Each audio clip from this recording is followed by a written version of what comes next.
Juan Mendez Scott's Mystery Magazine.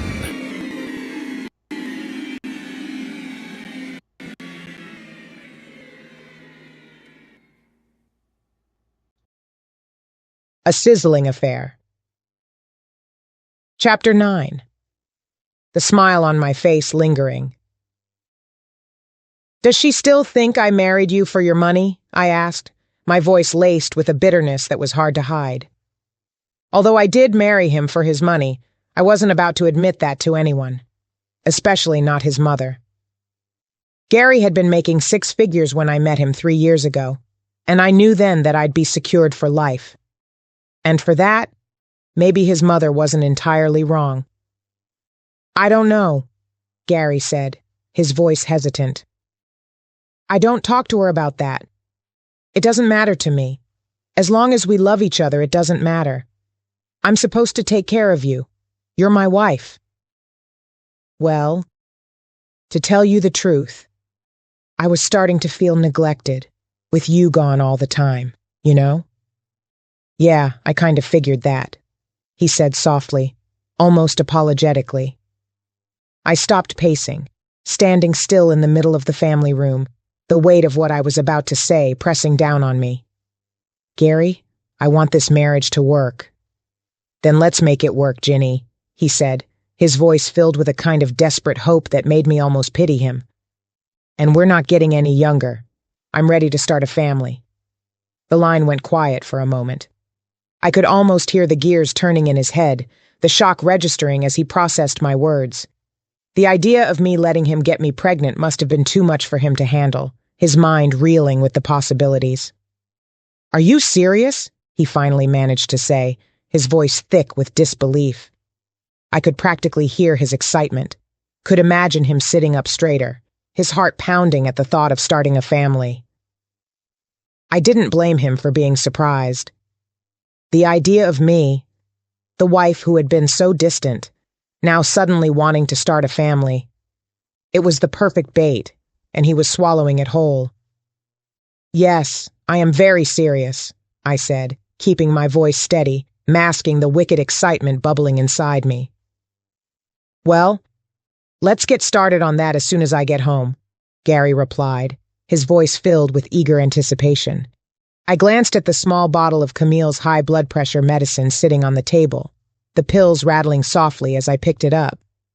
A twisted sense of satisfaction curled through me as I cradled it in my hand. "Oh, I almost forgot. I have a surprise for you." "A surprise?" His tone shifted to one of intrigued curiosity. "You remember when we first met?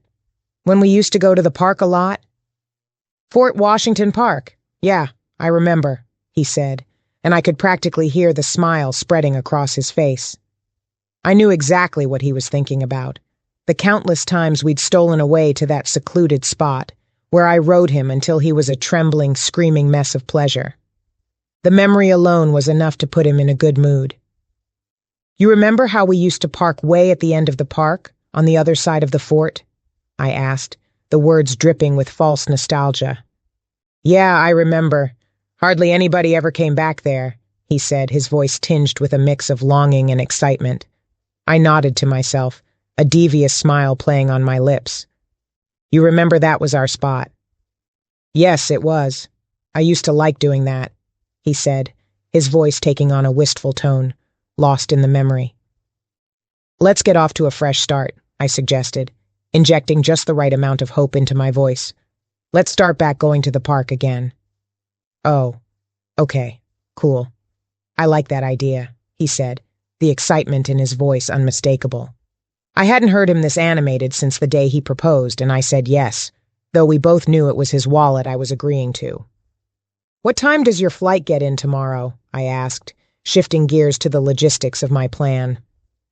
"Around 11:30 tomorrow morning," he replied, the eagerness still evident. "Okay, I'm going to work tomorrow to get a little bit of overtime. When I get off, meet me at the park, at our spot."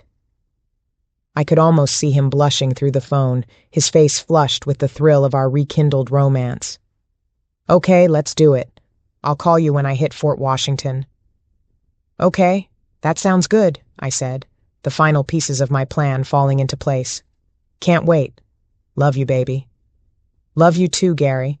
See you tomorrow." I hung up, the smile on my face lingering long after the call ended. I placed the phone down on the kitchen counter and turned my attention back to the task at hand. Along with the wine, I'd picked up a six-pack of his favorite beer, Blue Moon.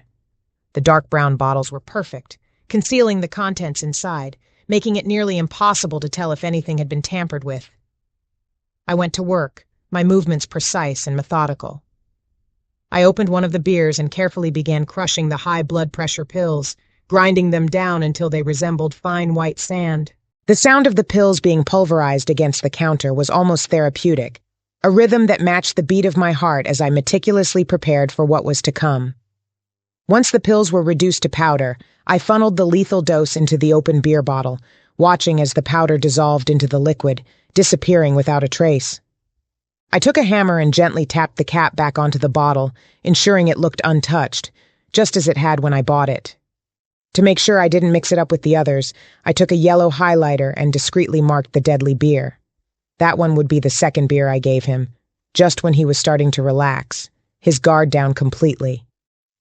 As I surveyed my work, a dark sense of satisfaction settled over me. My plan was flawless, every detail accounted for. Now, all I had to do was wait for tomorrow. The anticipation was almost too much to bear, but I kept myself in check, knowing that patience was key.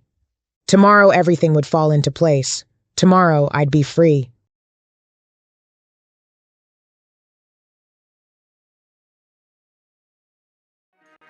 On the next episode of Juan Mendez Scott's Mystery Magazine.